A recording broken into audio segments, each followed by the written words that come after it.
Hey, my lovely babies. It's been so long, but I am back and sharing with you my experience in Johannesburg, South Africa. Now, I came to Johannesburg, South Africa, all the way from Cancun, Mexico, which was 23 hours.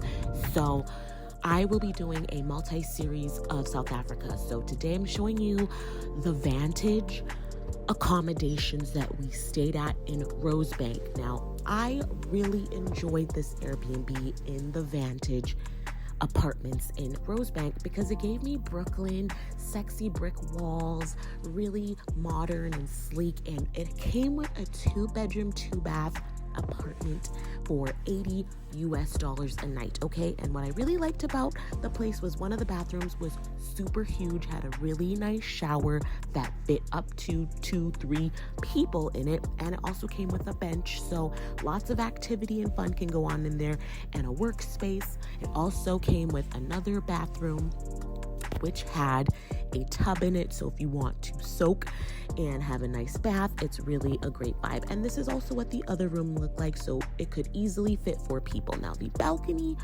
is a must for me when I'm traveling. I like to sit outside and just reflect and listen to the sounds of whatever's around me. And in my case, it was construction because I guess they are building a building there, so that was my view, but I did not mind because the sunrise was amazing and it was nice to see the sky and just feel the zen of being on South African soil. Now, in the morning, this was what the neighborhood looked like. It was pretty quiet, and we took an Uber. Yes, they have Uber in South Africa, to Braamfontein, where I got me some braids.